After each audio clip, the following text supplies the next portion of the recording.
Eh, Mi nombre es Elena Conde, soy profesora de Derecho Internacional Público en la Universidad Complutense, investigadora del ICEI y directora del Grupo de Investigación Apliderint, del que forma parte uno de los ponentes y también algunos de los que están presentes en esta sala. La jornada sobre la que vamos a tratar hoy es acerca de la justicia restaurativa en contextos de vulneración de derechos humanos, que es un tema de máxima actualidad.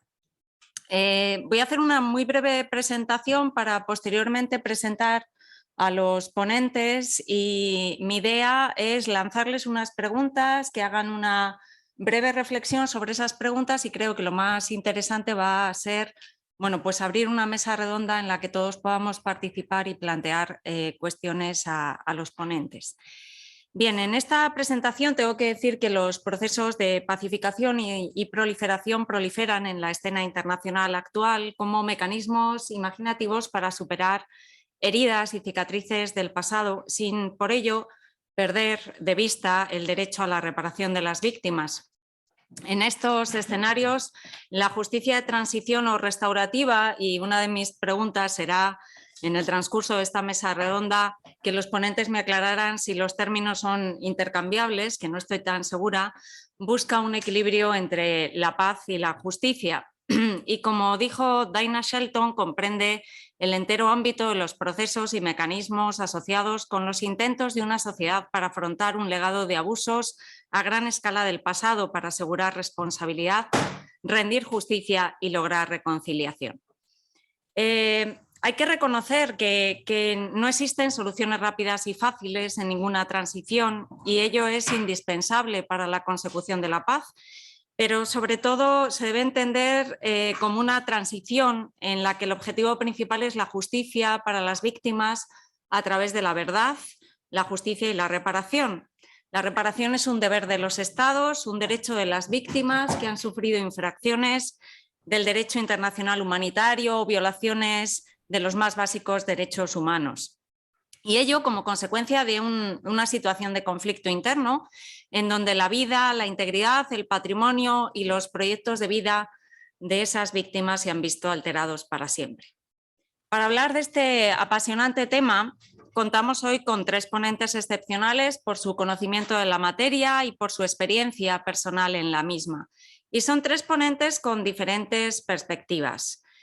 Por un lado tenemos a Xavier Echevarría Zarrabeitia, que nos hablará particularmente de la reparación de las víctimas en un contexto de violencia contra los derechos humanos y en el que los presuntos responsables de las violaciones no solo han sido juzgados y condenados, sino en el que incluso los culpables, tras un largo proceso, han decidido poner fin a la violencia.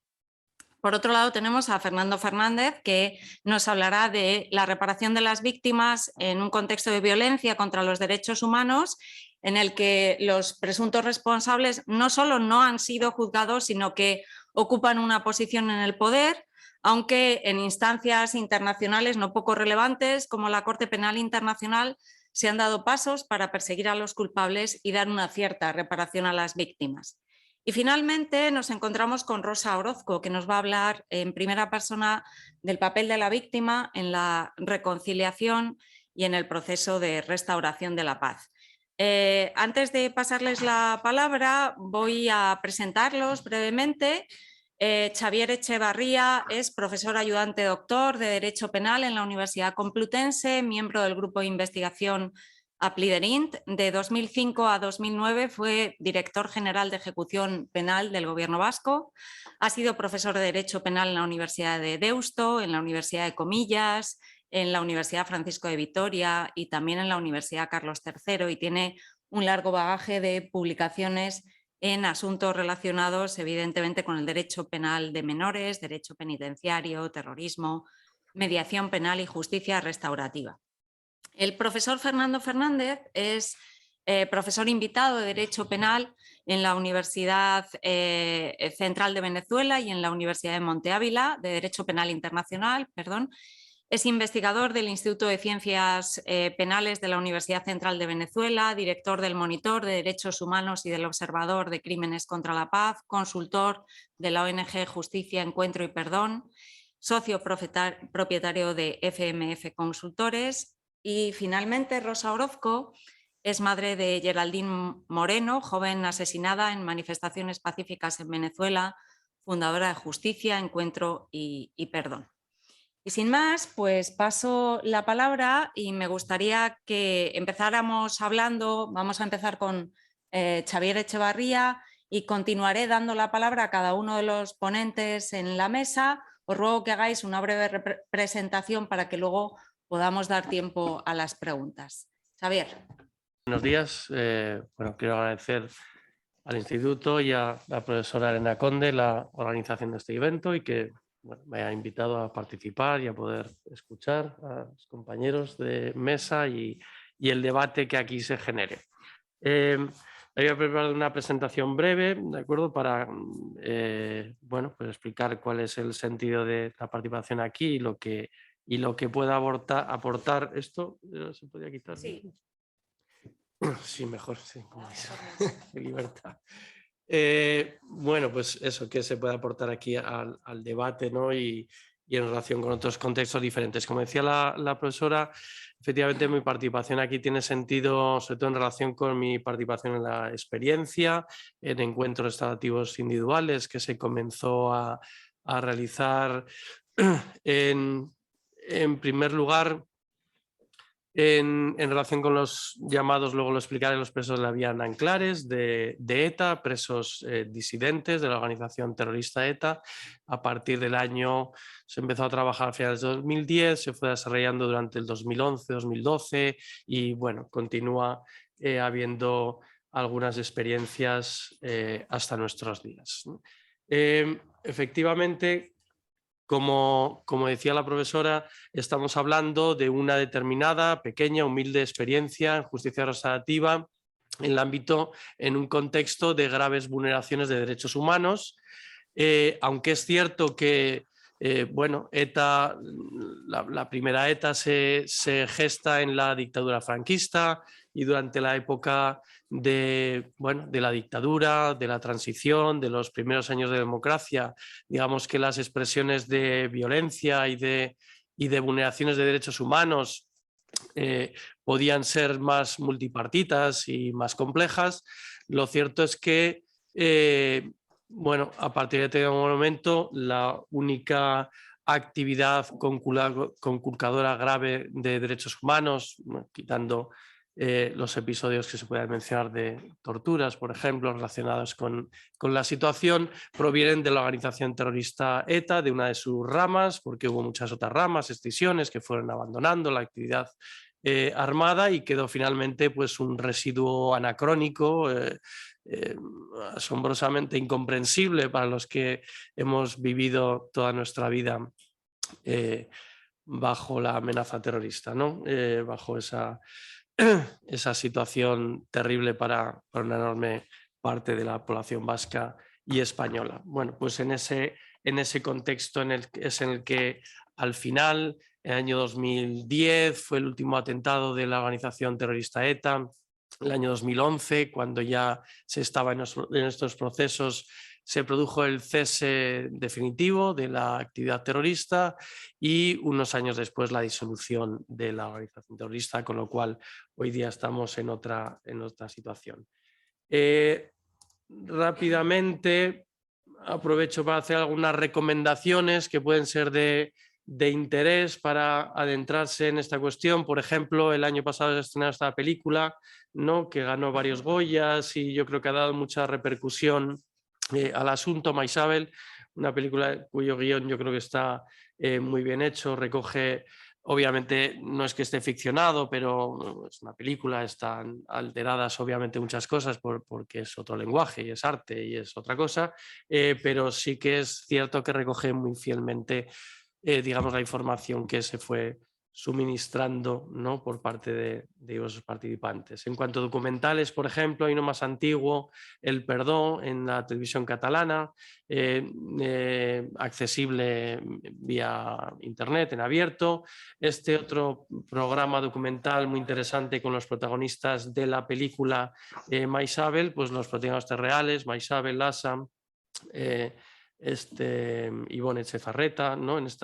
Este documental forma parte de una serie documental de Jon Sistiaga y en concreto Subiac. Es un documental extenso sobre, bueno, lo que rodaron fue la 14ª vez, quiero recordar, que se encontraban ellos dos, en esta ocasión en libertad y en una sociedad gastronómica en concreto. Y también tenemos teatro, La mirada del otro, de María San Miguel, que por cierto tengo aquí puesto el link porque en mayo van a estar en Madrid, en la Sala Mirador, vuelven a Madrid con la obra, con la trilogía, una de cuyas obras es La mirada del otro, que recoge esta experiencia del encuentro restaurativo individual.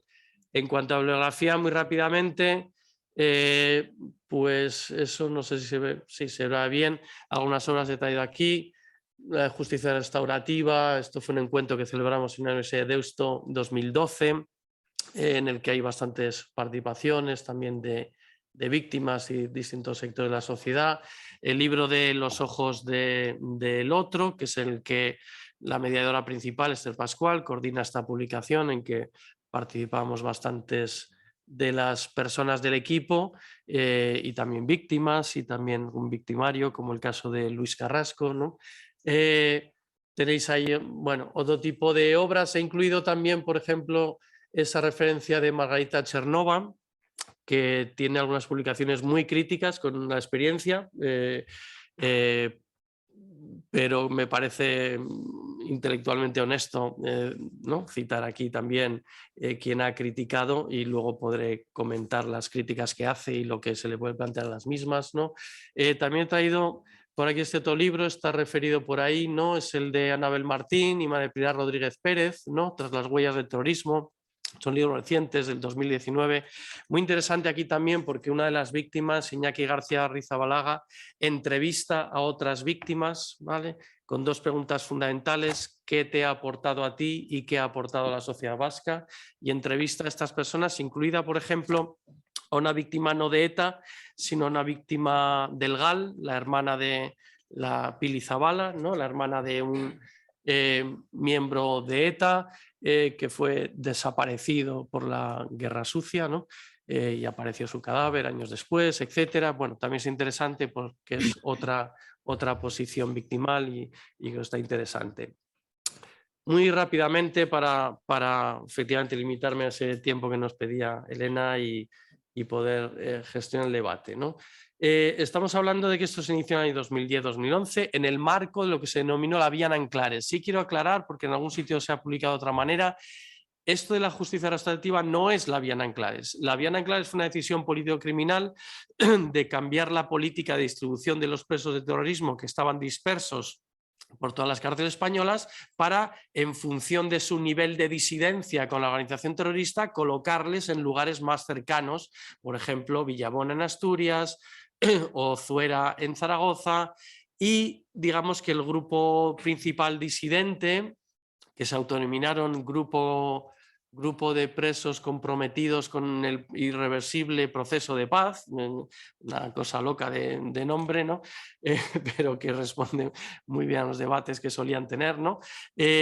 Pues fueron, digamos, trasladados a cumplir sus condenas en Nanclares, en la prisión de Nanclares de la Oca, que ya no está en funcionamiento, ahora hay una nueva en el mismo municipio, y por eso se denominó aquello la Vía Nanclares. De ahí surge la idea del marco en el que se desarrollaron estas experiencias. Marco, primero, en que fue una petición del grupo de personas presas, es decir, fueron estas personas las que se dirigieron al gobierno vasco, a distintas instancias, hubo distintos movimientos en que querían dar un paso en su deseo de reparar las víctimas del terrorismo de ETA. Y querían encontrarse con ellas. Ahí surgió, a partir del gobierno vasco, se pusieron en contacto conmigo, con Esther Pascual, también con la Dirección General de Prisiones que entonces llevaba Mercedes Gallizo, y surgió la idea de hacer un proyecto de encuentros restaurativos individuales. Se podía haber optado quizás por otras opciones, pero en aquel momento, conforme a la experiencia que teníamos, la metodología que conocíamos y lo que creíamos que se podía hacer, porque esto se hizo de una manera ultra secreta, todavía ETA ni siquiera había decretado el cese de la actividad terrorista, y esto se hizo con muchísima discreción, con mucha prudencia y hasta algo de miedo de que esto pudiera ser conocido y dar al traste con el propio proyecto y generar algunos conflictos. Como bien comentaba la profesora Elena Conde, se produce con personas ya condenadas, es decir, establecida una verdad formal, judicial, acertada o no, y con las condenas, ponga entre comillas, muy cumplidas, es decir, con tiempos de cumplimiento extensos de por lo menos, yo creo que el que menos 12 años de prisión y otros pues 26, 27 años de prisión, ¿no? Esto es importante para la relación entre justicia y justicia restaurativa, y luego hablaremos justicia transicional, justicia restaurativa. Esto, como digo, tuvo apoyo gubernamental, es decir, esto bueno, fue financiado por el gobierno vasco, fue apoyado obviamente por la institución penitenciaria, no solo por la cúspide, ¿no? Obviamente el ministro de Interior de aquel momento, Pérez Rubalcaba, tenía todos los parabenes del gobierno y también la colaboración del gobierno vasco. Se produce en un contexto sociopolítico determinado. Era ausencia de violencia cuando se estaba trabajando, ya no hubo ningún atentado, quizás si lo hubiera habido esto se hubiese ido al traste, ¿no? Como digo, había una justicia formal ya hecha, estamos en el contexto de un Estado democrático, con sus imperfecciones, como todas, pero en un Estado democrático. Y en un contexto también de un reconocimiento importante ya existente, social y político, a las víctimas del terrorismo. Estamos en el año 2010, en el que ya, digamos, todo lo que es el apoyo indemnizatorio, el apoyo social, el reconocimiento, la potencia incluso tremenda de las asociaciones de víctimas para determinar la agenda política, etcétera. Estamos en un contexto determinado, que lo quiero expresar así de esta manera porque quizás con otros contextos pues no tenga nada que ver a la hora de hacer traslaciones. Estamos hablando de un grupo de presos disidentes de la organización terrorista. Esto es muy importante. Se habían separado algunos ya desde el año 97, por ejemplo, públicamente en contra de la organización terrorista con atentados como el de Miguel Ángel Blanco. Habían sido expulsados de la organización terrorista con todo lo que esto supone para ellos, sus familias, etc. Este es un punto importante que quizás hoy día, por ejemplo, ha cambiado, ¿no? Estamos hablando de un grupo de víctimas que estaban dispuestas a participar en estas experiencias, ¿vale? Y se pudo llegar hasta ellas a través de la Dirección de Víctimas del Gobierno vasco, que dirigía como directora Maisabel Lasa, que de hecho participó luego como víctima en la experiencia y que quizás se ha convertido en ese sentido en la víctima participante más conocida, pues porque ella, bueno, ha adoptado este compromiso con extender esta experiencia y poner en valor la justicia restaurativa en este ámbito, ¿no? Y porque luego se ha hecho esta película, en fin, los documentales, y entonces, aunque bueno, se ha convertido en, digamos, una imagen de todo esto. Era un momento, como de oportunidades y riesgos, ¿no? Era un momento de oportunidad, pero también, como luego irán surgiendo, riesgos importantes. Bueno, características específicas de la delincuencia terrorista de ETA y otras organizaciones similares, ¿no? Porque también están los comandos autónomos anticapitalistas, o se han hecho experiencias en relación con el GAL, o también se ha hecho alguna experiencia de este tipo en relación con una víctima del 11M. En Madrid. Aquí hay unas características específicas de la delincuencia terrorista de ETA que yo creo que es importante tener en cuenta, y una de ellas es que obviamente es una violencia política, es una violencia terrorista que causó unos 850 muertos y muchísimos heridos, que eso es algo que ahora está como resurgiendo, el olvido de los heridos. Siempre hablamos de las víctimas mortales y estamos hablando de decenas de miles de personas heridas, miles de personas heridas, personas que se han tenido que ir de Euskadi, personas que han vivido amenazadas, etcétera, durante muchos años. Es una situación realmente que ahora va pasando el tiempo y parece que se nos olvida, pero que fue muy terrible, y sobre todo fue una violencia terrorista con una finalidad de conseguir unos objetivos políticos determinados, el Estado independiente marxista, Estado socialista e independiente vasco, y se hizo con el apoyo de un sector relevante de la población vasca, que en momentos de máximo éxito electoral de los partidos representativos de este ámbito pues se podían acercar al 15-16% y en otros momentos en el 8-10%, pero un porcentaje importante que ha generado toda una red de apoyo de este terrorismo. Esto es importante tenerlo en cuenta porque para las repercusiones sociales y políticas de las experiencias restaurativas pues es importante. En los encuentros restaurativos que se iniciaron, la idea es que se parte del paradigma restaurativo, en el sentido que lo que se busca es la participación de la víctima, el protagonismo de la víctima, la atención a sus necesidades, la fijación de cuáles han sido los daños que ha sufrido y cómo se reparan esos daños sufridos en la medida de lo posible por parte del infractor, por parte del victimario o perpetrador o con la terminología que se quiera utilizar. Nos reunimos, a veces, si no digo la palabra asesinos, pues parece que se cuestiona que se esté blanqueando nada, para nada eso es así.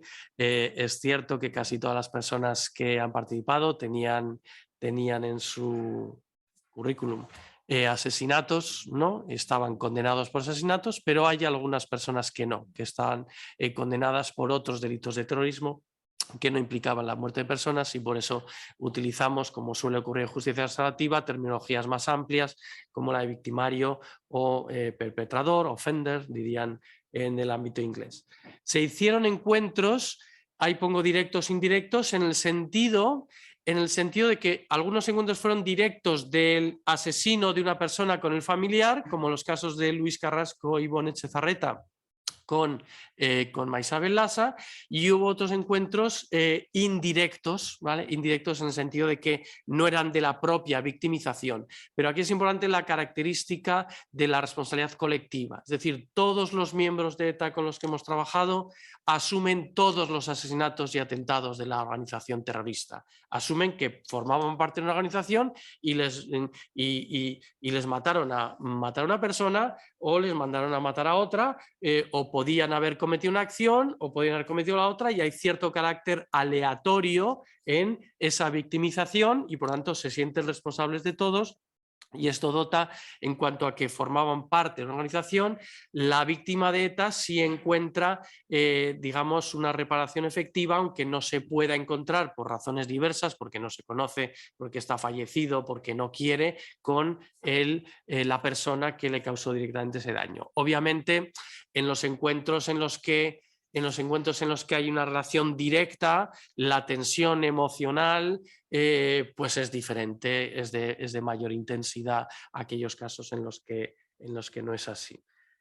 Una primera idea básica es que tiene que haber un inicio de reconocimiento ético del daño, al menos un inicio, es decir, para que se pueda participar en estos encuentros tal como se diseñaron, otras fórmulas restaurativas admitirán otras condiciones, pero esta tenía esta condición, y es que hubiera un inicio de reconocimiento ético del daño, lo cual en el caso de los de la Vía Nanclares pues estaba más o menos garantizado, en el sentido de que ya habían hecho un recorrido personal, privado y público, pero quizás en otros procesos pues esto haya que trabajarlo más o esté en una fase más incipiente. Al menos se requiere que haya un inicio. Por supuesto, básica la idea de voluntariedad y confidencialidad del proceso. En la idea de voluntariedad se insiste constantemente. Se puede uno bajar de este carro, por decirlo así, hasta el minuto 1 antes de que se produzca el encuentro. Y de hecho se producen ralentizaciones, pasos para adelante, pasos para atrás, porque es un proceso evidentemente complejo, difícil, que exige una determinación, un apoyo familiar y en el entorno y una gran valentía y convicción. El tema de la simetría. El tema de la simetría para nosotros es esencial. Antes citaba ese artículo de Marita Chernova, de la Universidad de Hull, en Inglaterra, crítica con este aspecto. Bueno, nosotros lo defendemos. Entre las víctimas de ETA y los miembros de ETA hay una asimetría moral clara. Unos son víctimas y otros son victimarios. Y no pretendemos ninguna simetría, ninguna captación de la complejidad del conflicto vasco, ni ninguna contextualización de otro tipo. Aquí hay quien ha causado daño, también lo ha podido sufrir en su caso, pero no era el objeto del encuentro. Aquí hay alguien que ha causado un daño y alguien que lo ha sufrido. Y esa simetría moral no solo nos parecía una exigencia desde el principio, sino que es algo que se fue mostrando en todo momento. La idea del encuentro personal y ético, que no se instrumentalizara, el que no tuviera consecuencias jurídico-penales o penitenciarias directas. Esto fue un tema importante para la sociedad, para algunas de las víctimas que no querían ser instrumentalizadas como un elemento de conseguir beneficios penitenciarios. Esto se excluyó desde el primer momento y no hubo ningún beneficio directo y de hecho la mayor parte de los, ahora no recuerdo, 8 o 10 personas que participaron en aquel momento, en aquel primer momento, solo 2, la inmensa mayoría cumplieron íntegra su condena, sus 30 años de condena. Algunos ya habían conseguido beneficios penitenciarios antes, tercer grado, permisos, etcétera, antes de participar en esta experiencia. Y solo para algunos su evolución personal determinó luego poder acceder a permisos y a tercer grado, pero en ningún caso como consecuencia de haber participado, sino como consecuencia de su evolución personal. Destaco aquí muy rápidamente, para no extenderme más, unas cuantas ideas. Se aborda lo privado en lo privado, pero ni el crimen terrorista fue privado ni su reparación lo será. Es decir, aunque se habla aquí de lo privado, el encuentro es personal, el encuentro se centra sobre todo en lo emocional, en el daño personal, familiar sufrido, lo cierto es que en la medida en que fue una violencia, una decisión colectiva de una organización terrorista, de una parte de la sociedad, de victimizar al conjunto de la sociedad para conseguir unos objetivos políticos, esto evidentemente tiene una transacción hacia lo social y hacia lo político. Para la víctima han sido en general procesos en lo personal muy, yo diría, positivos e interesantes. Destaco algunas ideas. La idea del protagonismo. Por ejemplo, menciono luego el recuerdo del juicio. Para muchas víctimas que han tenido un juicio a los terroristas, ¿no? Es muy importante la comparación entre cómo fue el juicio, la justicia formal y esta experiencia en la que son protagonistas, en los que ellos verbalizan. Muchos expresan cómo el día del juicio miraban a los ojos a los terroristas porque querían comunicarse con ellos. Sin embargo, el espacio de la justicia formal lógicamente no permite esa comunicación ni en esos momentos sería posible. El diálogo, el llegar a conocer la verdad, el que una persona cuyo familiar ha asesinado a la organización terrorista esta pueda conocer cómo fueron los últimos minutos de vida de esa persona. A algunos puede parecer algo morboso, pero para las personas que yo he conocido, por muy dolorosa que pueda ser la verdad es sanadora. La verdad ayuda. Prefieren la verdad que no saber, aunque la verdad pueda ser dolorosa.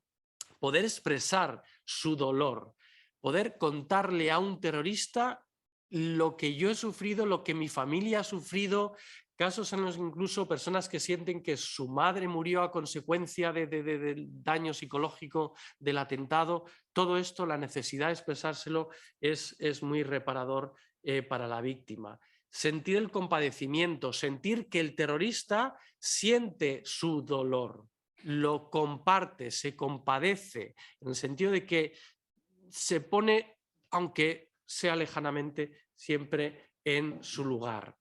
la reformulación del vínculo con el victimario. Esto es una idea interesante. Me viene a la cabeza siempre una película argentina, El secreto de tus ojos, era, ¿no? Ese vínculo que se crea.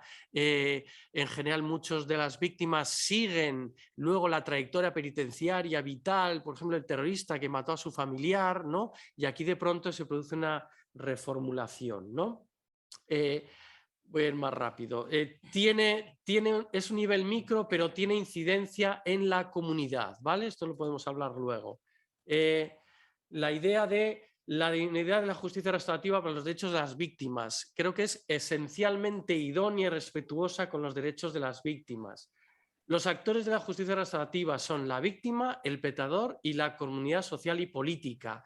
Y precisamente en relación con el terrorismo que ha generado, como de la clásica definición de Reyes Mate, ¿no? Este triple daño del terrorismo personal, social y político, precisamente esos actores de la justicia restaurativa son también los partícipes en esa reparación. Se incardina perfectamente también con las ideas de verdad, justicia, reparación y garantías de no repetición. Va más allá de los estrechos límites de la justicia formal. Es importante la idea de justicia restaurativa y verdad. Los mecanismos de justicia restaurativa pueden hacer mucha verdad respecto a atentados y otras situaciones no conocidas hasta el momento. Y puede ser interesante empezar a reflexionar si en el caso vasco no hay que empezar a crear espacios de verdad que ya no estén en la Audiencia Nacional, porque no es posible que ya lo estén, fundamentalmente por causa de la prescripción o porque han muerto los autores de los atentados, etcétera. Y hay que ir ya pensando después de tantos años en esto. Tenía algo... Bueno, había una relación con la pregunta que tú planteabas y con esto terminaría muy rápidamente. La idea de justicia restaurativa y justicia transicional. Sobre esto se ha trabajado muchísimo y creo que una cosa interesante que viene ocurriendo y que, por ejemplo, ha ocurrido en el caso vasco es que igual que ya no puede haber procesos de transición de contextos violentos a contextos pacíficos, a dictaduras, a democracia, etcétera, sin atender a las víctimas, a la verdad, la justicia y la reparación, creo que ya no caben procesos de ese tipo sin un enfoque restaurativo, con un enfoque exclusivamente punitivo. Y creo que incluso en el caso vasco esto se ha puesto encima de la mesa y yo creo que las instituciones se han hecho conscientes de que esto es necesario, más allá del estrecho marco de los encuentros restaurativos individuales, hacia otros, pero el paradigma, la concepción, y de ahí que sea tan importante, yo creo que para los procesos transicionales, sobre todo para los procesos de transición, y no digo que el caso vasco lo sea, porque esa es otra situación sobre la que hay discusión, si hay elementos de justicia transicional o de un contexto transicional o no. Esta es una discusión en la que tampoco creo que sea necesario entrar, pero para contextos transicionales y en el marco de la justicia transicional, yo creo que es evidente que ya no puede, en mi opinión es evidente, ya no puede prescindirse del enfoque restaurativo. Y perdón si me he extendido mucho. Muchas gracias.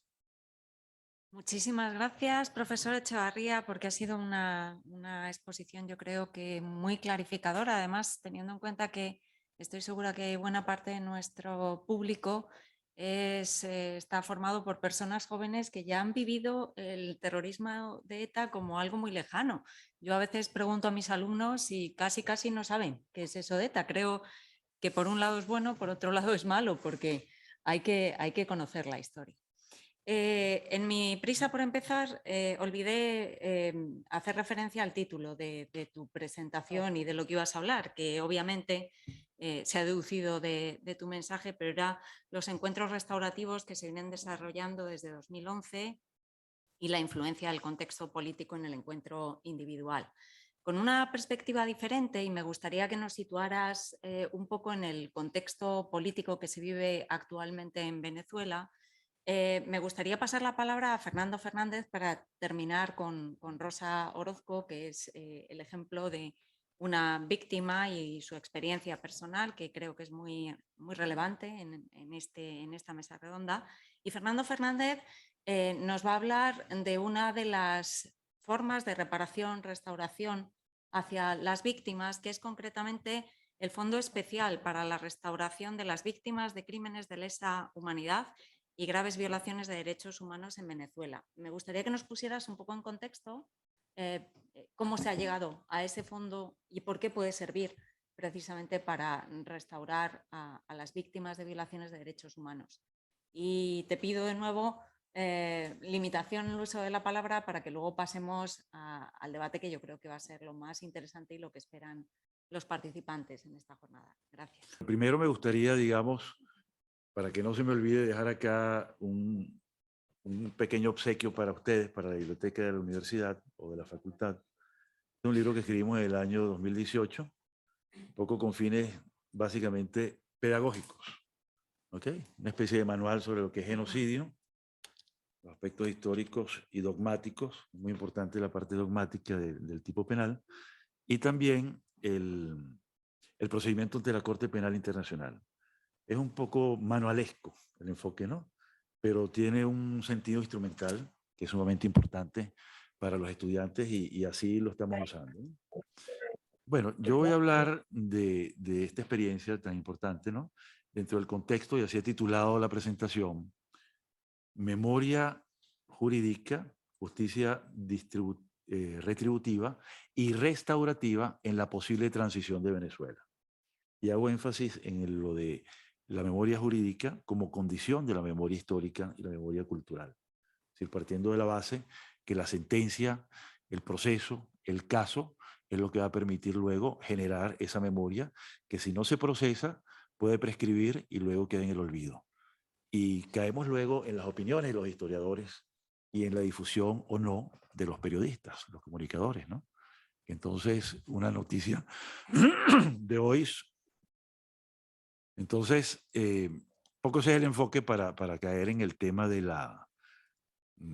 fondo y de otras experiencias que nos parece también interesante mencionar, como es el tema del involucramiento de la Fuerza Armada Nacional Bolivariana, que es nuestra Fuerza Armada, en el enfoque, pues, de justicia transicional, porque ese es un tema bastante olvidado, poco trajinado, y que definitivamente sin la presencia activa de los militares va a ser imposible una transición en Venezuela.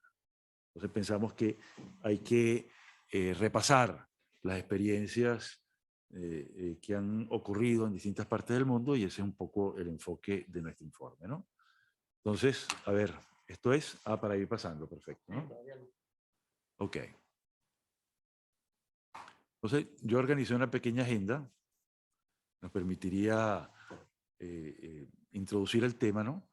En su siguiente orden, ¿no? Venezuela, justicia retributiva y restaurativa, que ya pudimos conversar un poco mientras poníamos la presentación.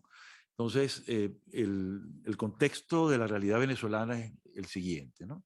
En primer lugar, carencia de una memoria jurídica de los casos que están ocurriendo, porque son casos que se están juzgando por delitos comunes y con el procedimiento común, y que tienen el gran riesgo, y creo que Xavier lo mencionó, de la prescripción. Y en Venezuela sabemos que los procesos son largos, tardíos, kafkianos y absolutamente ineficientes, porque a la final termina generando absoluciones e impunidad.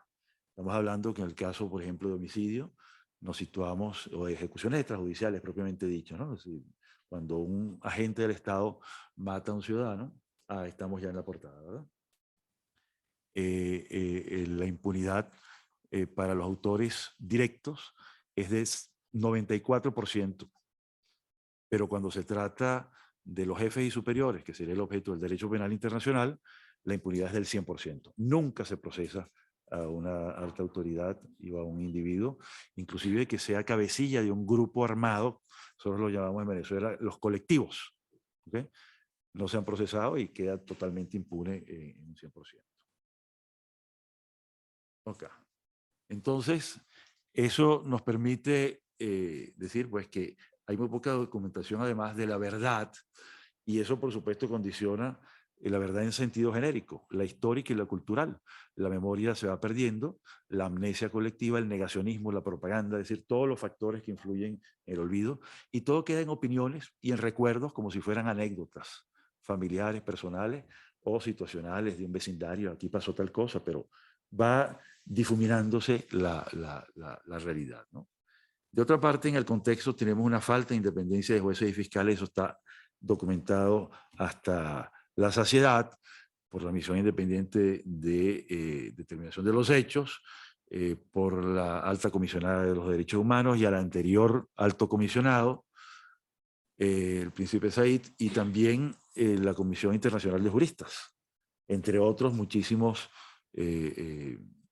fuentes de información creíbles, Amnistía Internacional, Human Rights Watch, es decir, todo el que tiene que ver con derechos humanos y la situación de Venezuela ha documentado la falta de independencia de jueces y fiscales, ¿no? De otra parte, tenemos vacíos legislativos que generan una impunidad por inmunidad legal. No tenemos la implementación del Estatuto de Roma de la Corte Penal Internacional, por esa razón no hay tipos penales y no se cumple con lo más elemental de un proceso penal, que es tener cubierta el principio de legalidad, ¿ok? Que no hay tipos penales específicos para procesar casos de esta naturaleza. Entonces, tanto la violación de los derechos humanos como el crimen en sí quedan absolutamente impunes, ¿no? Y de otra parte, tenemos un contexto social muy complicado, muy difícil, muy duro, que es una emergencia humanitaria inducida. Yo le pongo el apellido inducida porque esto se pudo prever, eso se pudo evitar, esto se sabía que ocurriría si se atacaba a los empresarios, si se atacaba a la economía y si cesaba la fuente de empleo privado, ¿no? Y eso es lo que ha pasado, ¿no? Yo siempre aclaro que la justicia, la emergencia humanitaria compleja, no es más que un eufemismo de algo que se sabía que ocurriría y simplemente pasó. El famoso cuento de Pedro y el lobo, ¿no? Cifras. Eso se traduce en 6.041.690 migrantes forzados hasta el 8 de febrero de 2022 y se estima que para este año posiblemente se cierren 7 millones de migrantes forzados. En Venezuela no hay guerra, ni civil, ni internacional. Entonces la explicación, bueno, ¿por qué la gente se va? Y hay una explicación en la siguiente cifra. Tenemos un total de 94,5% de la población venezolana que vive, que no ha migrado, que vive en Venezuela, que vive en el territorio, pobre en ingresos. Un profesor universitario de la máxima calificación, que es el profesor titular, gana alrededor de unos 7 o 10 dólares, dependiendo al mes, dependiendo si tiene o no algún cargo administrativo. Entonces eso les da una idea, pues, y esa es la élite intelectual del país, ¿no? Ahora, pobreza extrema, que sería la llamada pobreza absoluta, es decir, la miseria, la menesterosidad, como decía García Pelayo, 76,6%. Entonces, eso es dramático. Y eso explica por qué la gente se va. Además de factores como la persecución política o el ataque a grupos que salen a protestar porque no les llega el agua, porque no tienen los alimentos, porque no tienen electricidad, no tienen el gas. Cualquier excusa es válida para protestar, pero son reprimidos inmediatamente. Entonces, hay un momento en que la población dice, mejor me voy, que no puedo aguantar, no consigo lo básico y me voy a otro sitio. De otra parte, tenemos un factor de gran corrupción y su vínculo con la violación de derechos humanos y crímenes atroces, ¿no? Y viene la gran pregunta, bueno, ¿por qué no hay ampolletas en un hospital? ¿Por qué el hospital se está cayendo? Porque quien lo administraba se robó el dinero. Entonces hay una relación directa, un vínculo preciso, identificable, cuantitativo, entre la falta del dinero que se entregó y la ausencia de los insumos básicos, ¿no? Entonces la pregunta es, ¿eso es un dolo eventual o hay un dolo directo? Es un tema para la reflexión y para la discusión.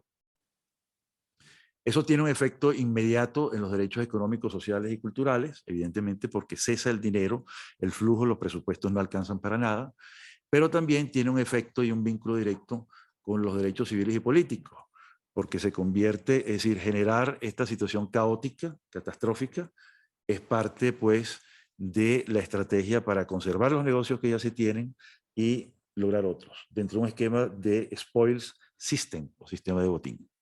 Entonces, mantengo mi negocio aterrorizando a la población. Mecanismo totalmente mafioso, harto conocido.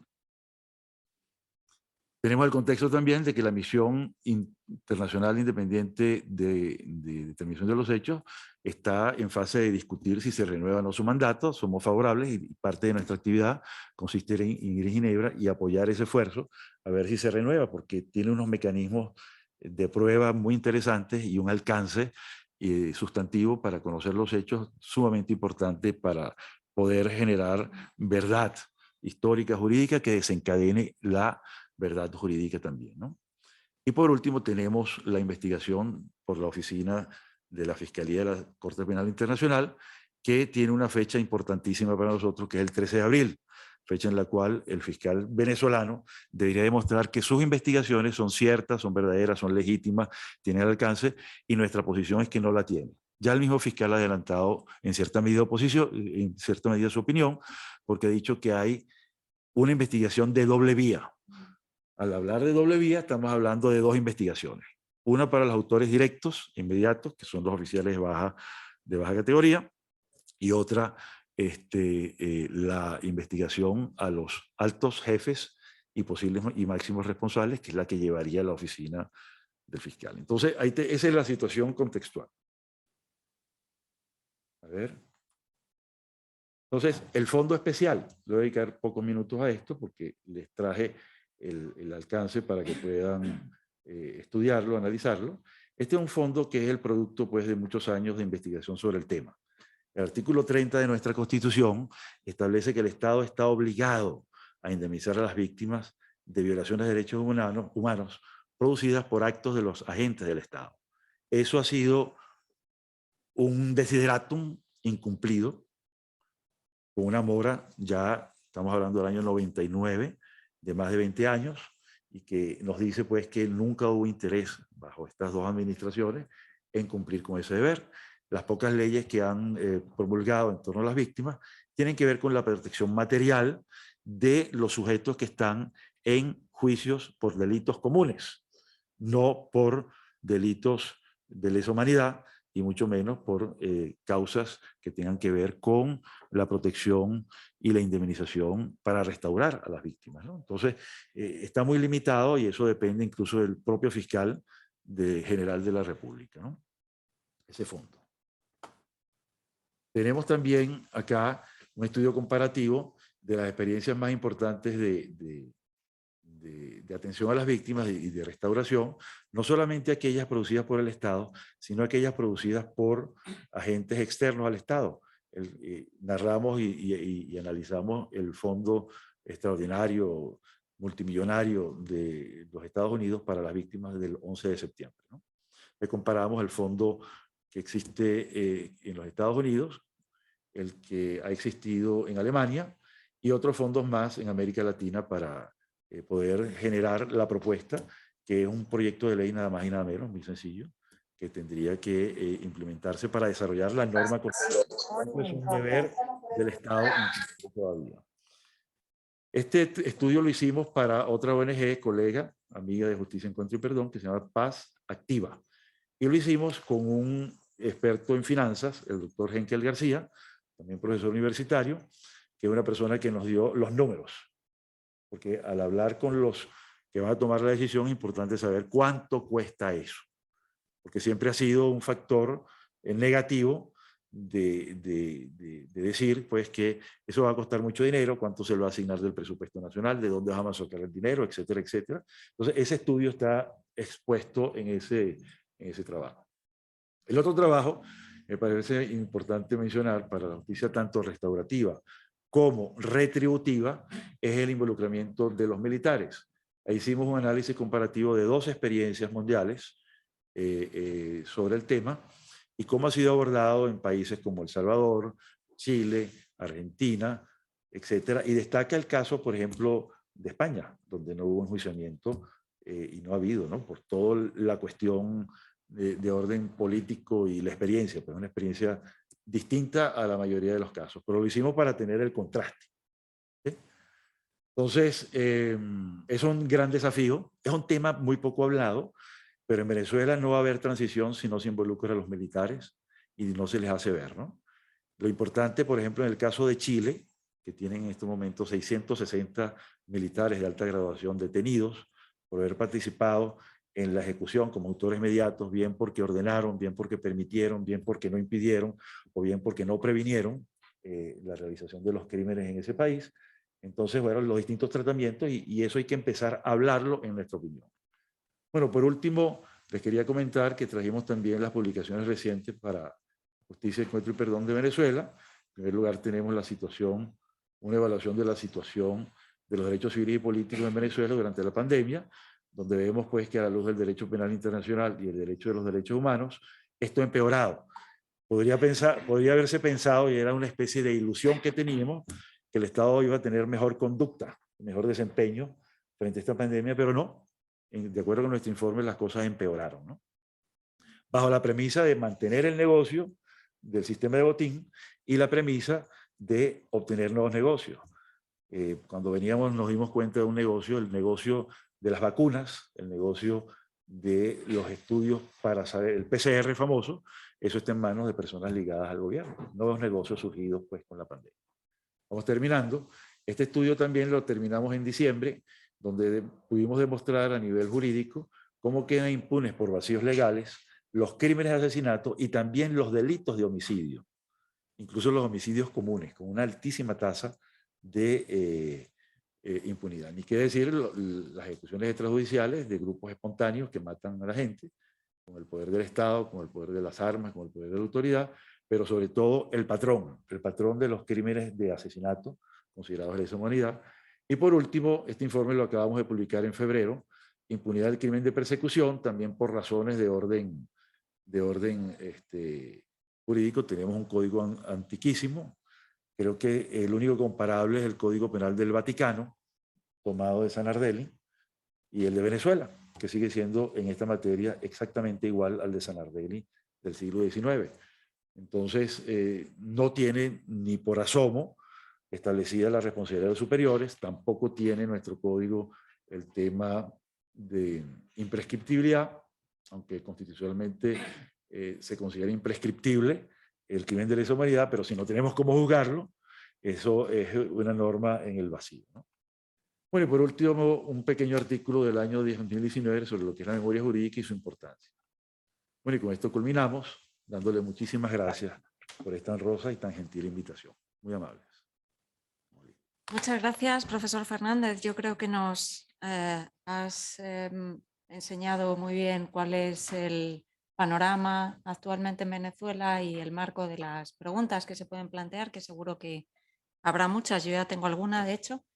Y paso la palabra a Rosa Orozco para que nos explique en primera persona la experiencia de una persona víctima que ha favorecido además los encuentros con el victimario o los victimarios, y nos gustaría que nos contaras tu experiencia. De nuevo te pido también limitación en el uso del tiempo para que posteriormente pasemos al diálogo.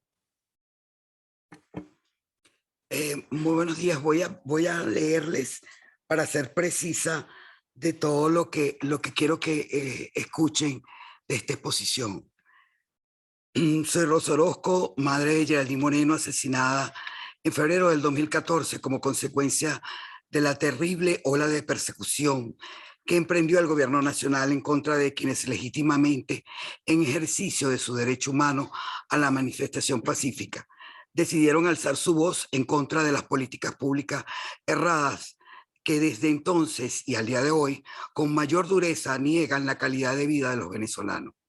En medio del proceso de mayor dolor que el ser humano puede afrontar a la muerte de un hijo y más de tanta injusticia y despiadadas condiciones, decidí emprender una lucha por la justicia y la honra, no solo de mi hija, sino de todos quienes fueron vilmente asesinados.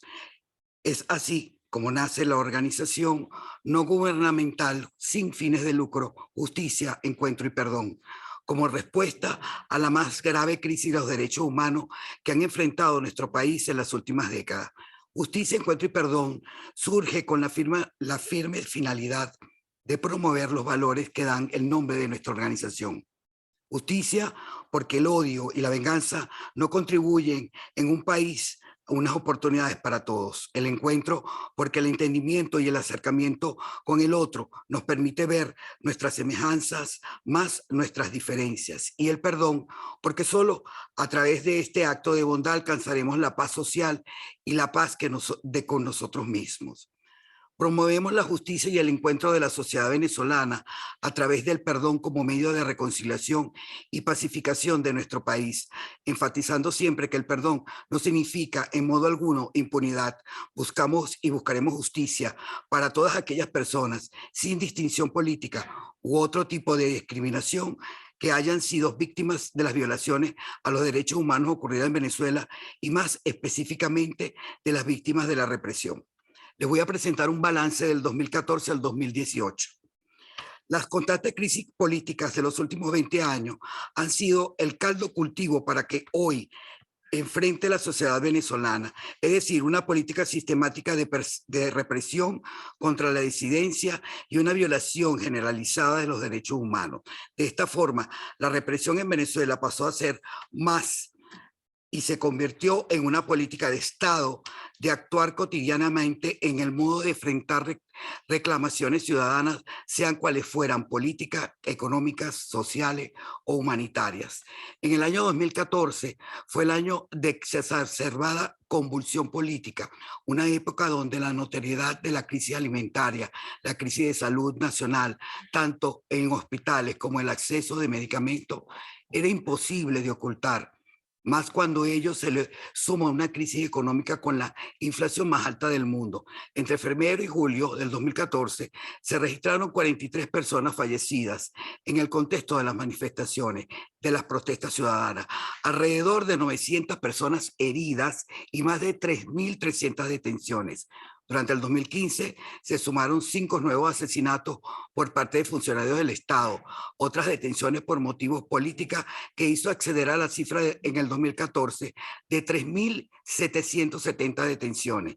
En el 2016 se registraron 2.732 detenciones por motivos políticos, lo cual denota la creciente represión a la disidencia por parte del gobierno nacional. Este año estuvo caracterizado por muchas movilizaciones e intentos de la oposición de llevar a cabo un referendo revocatorio contra Nicolás Maduro, que al fin, con todas las trabas del Tribunal Supremo de Justicia y el sistema de justicia general, así como el CNE, no se pudo llevar a cabo. En el 2017 fue el año donde la represión estatal se incrementó y se agudizó de una forma sin precedentes y se conoció que sin grises la forma como la represión fue ejercida.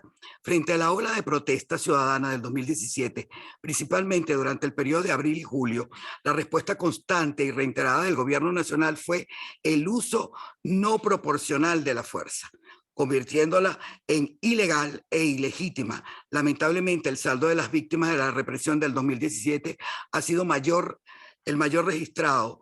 Si lo comparamos con los demás años, ese año nos dejó 140 personas fallecidas y casi 2.000 personas heridas y más de 5.400 detenciones. Diversas organizaciones de derechos humanos nacionales e internacionales, así como la Organización Internacional, tales como la OEA, la Alta Comisionada de Derechos Humanos de la ONU, diversas relatorías de derechos humanos, han documentado, denunciado violaciones de derechos humanos en Venezuela y han expuesto la sistematicidad y generalidad de los ataques de la población civil venezolana, principalmente durante la coyuntura del 2017. Incluso hoy cursa una investigación sobre la situación de Venezuela en la Corte Penal Internacional por crímenes de lesa humanidad. Por eso, más que nunca, cobra real importancia la labor de las organizaciones defensoras de derechos humanos y de las personas que las integramos. No debemos olvidar ni dejar a un lado ninguna víctima producto de esta crisis, pues son ellas la cara de nuestra realidad y las que nos impulsan a seguir trabajando con un mejor porvenir. Con saldos lamentables hemos demostrado la importancia de documentar las violaciones de derechos humanos, de difundirlas y denunciarlas. Solo así seremos capaces de llevar justicia para las víctimas en todo el país. Y es justamente este es el motivo que nos reúne hoy. Somos conscientes que el recorrido para alcanzar la justicia se nos presenta sumamente arduo, por lo que estamos convencidos que solo partir de un real proceso de rehabilitación del sistema judicial y tales obstáculos superados, sin embargo, somos igual conscientes que este proceso no ocurrirá hasta que no ocurra cambios políticos en Venezuela. No obstante, las víctimas no podemos simplemente conformarnos a esperar que ello ocurra. No corresponde impulsar esos cambios desde ahora, insistir en nuestros procesos judiciales desde ahora, documentando cada incidencia, cada dificultad, entender que hoy estamos construyendo la justicia del mañana. Pero mientras todo esto ocurre, podemos ir narrando la verdad, pues esta también es una forma de repararnos. Su importancia radica en permitir no solo a las víctimas y a sus familiares, sino de toda la sociedad conocer lo ocurrido. Entonces, de un derecho individual pasa a un derecho colectivo. Lo que usted nombró, lo que usted acaba de decir, que me pareció muy importante. Esa puesta en común de la verdad tiene una implicación moral que es generar el reconocimiento de las víctimas y la responsabilidad colectiva que tiene la sociedad para evitar que hechos atroces de crímenes contra la humanidad vuelvan a repetirse. El derecho a la justicia también hace parte de la reparación, que el opresor sea juzgado. No se trata únicamente de un castigo, es ejemplarizante y reparar la dignidad de la víctima, sentando bases sólidas para lograr una reconciliación verdadera. Reparar a las víctimas implica entonces medidas individuales y colectivas. Si bien la víctima debe ser reparada individualmente por sus daños sufridos, de forma colectiva supone una reparación simbólica para que es el deber de la memoria, el reconocimiento público y solemne de la parte del Estado de su responsabilidad, para que se restablezca a las víctimas de su dignidad a través de las ceremonias conmemorativas, monumentos, entre otros. Y pensando en justicia restaurativa, para nosotros es fundamental el perdón como impulsor del proceso real de la reconstrucción del tejido social. El perdón cobra especial importancia, pues si bien hace referencia a un culpable y a una víctima, un acto intencional cometido por el primero y un daño causado al segundo. Imposibilidad del hombre de revertir sus actos. Esta misma imposibilidad ofrece la oportunidad de perdonar y con ello comenzar de nuevo. El perdón es una reacción que trata de poner fin a algo que si no se detuviera podría continuar indefinidamente. El perdón no tiene nada que ver con la justicia. No la sustituye, ni tiene un motivo de valor, mientras que el castigo trata de poner al criminal en correctivo a la dimensión del crimen. El perdón le permite a un nuevo comienzo en las relaciones con los otros.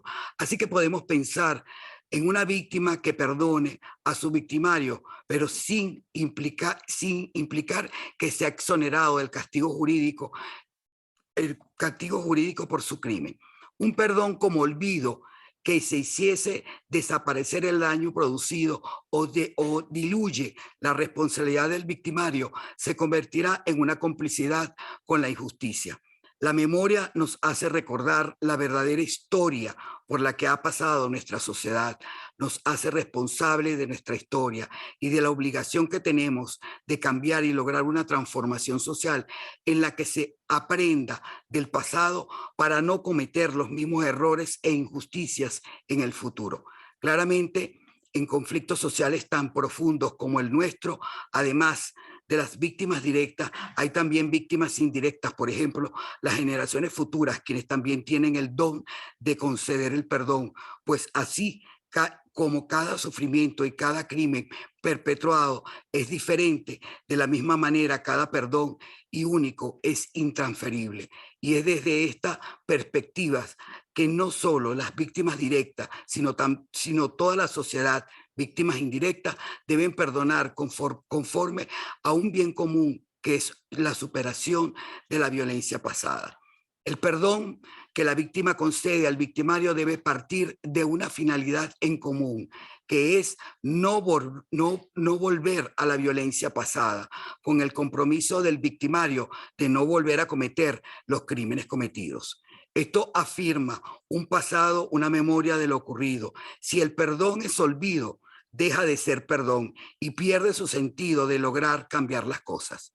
Esta debe ser traspasada por un enlace común que permita liberar el presente de las cadenas del pasado, para aprender de los errores cometidos que dejaron a la sociedad inmersa en una guerra o dictadura y construir un futuro libre de violencia. Y esto solo se logra cuando trascendemos de una dimensión personal a una dimensión social. El perdón tiene un enlace social tan evidente que no debe ser reducido a intereses privados, sino que debe mirar alcances sociales. La justicia de las víctimas no debe enfocarse únicamente en una justicia penal. La memoria histórica, la verdad, la represión colectiva son formas de hacer justicia. Por eso, para nosotros, en Justicia, Encuentro y Perdón, contar la verdad y recordar es una forma de hacer justicia. Muchísimas gracias. Bueno, muchas gracias, Rosa, por ese relato de la experiencia personal. Y ahora creo que se abre el turno de preguntas. Yo voy a lanzar unas preguntas, pero creo que deben tener preferencia tanto los invitados que están en la sala como las personas que nos siguen online, que son muchas. Y voy a lanzar unas preguntas simplemente para animar el debate. Primero, a Xavier, el final de ETA tiene lugar el 20 de octubre, me parece, de 2011. Antes del fin de ETA hubo hueco para la justicia restaurativa. Y otra pregunta, ¿se siguen haciendo encuentros restaurativos con miembros de ETA y sus víctimas? ¿Están amparados por la ley o son meramente voluntarios? Y también quiero que pienses en los contextos a los que se puede aplicar la justicia restaurativa, más allá del conflicto de una sociedad o de un ámbito comunitario. Por otro lado, el profesor Fernández le voy a hacer una pregunta que quizá es un poco polémica, o voy a lanzar unas preguntas un poco polémicas. A ver, el Fondo de Ayuda a las Víctimas como forma de reparación del perjuicio, ¿de qué se nutre? Nos has contado que habéis hecho un estudio acerca de lo que se podría nutrir y yo me he planteado lo siguiente. Se ha pensado en recuperar el enorme capital que ha sido expoliado de Venezuela, no solo por gobernantes, sino también, ahora que la palabra está muy de moda, por oligarcas, que se pasean por las grandes ciudades y que tienen, por ejemplo, en Madrid, muchísimos inmuebles históricos han sido comprados por, utilicemos este término, oligarcas venezolanos. Y luego también quería plantear otra cuestión. En el actual contexto de la guerra en Ucrania se ha hablado de las expectativas que podría tener Venezuela para ser redimido, ¿no? por Estados Unidos y dejar de aplicarle las sanciones, poder comprar de nuevo petróleo. ¿Cómo veis desde vuestra perspectiva esa posible apertura? Y paso la palabra a todos los invitados que por supuesto tienen preferencia y simplemente he planteado estas preguntas para que queden en el aire, animar el debate y quedo pendiente de que nos pidan la palabra o que a través del chat nos hablen. ¿Alguien quiere? Bueno, pues podéis... ¿Tú? De acuerdo. Adelante, Xavier. Sí, por el orden empezaría yo a responder a punto como 4 preguntas, ¿no? Si se hicieron encuentros antes del final de ETA, entendiendo que el final de ETA sería eso, cuando declararon el cese el 20 de octubre, ¿no? El 2011. En aquel momento ya se habían producido 4 encuentros y se seguía trabajando en otros.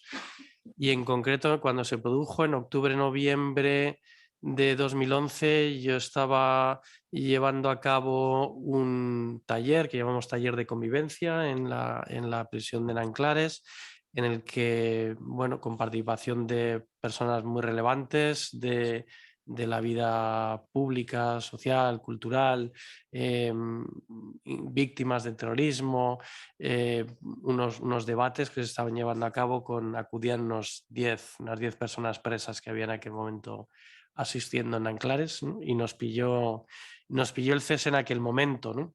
Por tanto, sí se produjo antes del cese, pero como decía antes, se produjo después del último atentado, ¿no? El último atentado que sería en el 2010, el último atentado mortal. Por tanto, ya se producía en un momento en que la expectativa era que se iba a producir un final del terrorismo antes o después, ¿no? Y eso parecía que estaba bastante claro, y supongo que las autoridades del Ministerio del Interior, que tenían mucha más información que nosotros, pues no lo hubieran permitido en otro contexto, y si hubiera ocurrido algo, o si se hubiera hecho público, pues seguramente hubiese acabado. Sí es cierto que la declaración del fin de ETA produjo un efecto interesante, que es que frenó la disidencia dentro de ETA.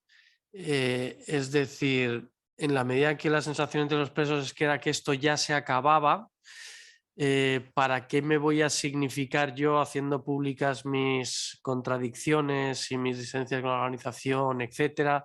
Vamos a esperar a un proceso colectivo en el que todos salgamos de esto de una manera más discreta y sin pagar los costes que la disidencia implica, ¿no? Y eso ocurre interesante. Después de aquellos momentos se han seguido haciendo, es decir, efectivamente en diciembre del 2011 cambió el gobierno en España, aunque se hizo público una especie de plan similar en el 2012, lo cierto es que el gobierno que entró en aquel momento del Partido Popular no tenía interés en que esto continuara por las razones que fuera, entonces ahí digamos que desapareció el apoyo institucional, ¿de acuerdo? Pero seguimos trabajando con más discreción y a través de otros mecanismos, y por ejemplo el encuentro que aparece en la película entre Ivonne Etxezarreta y Maisabel Lassa pues se produjo en el 2014, es decir, un tiempo después, y todavía se sigue trabajando.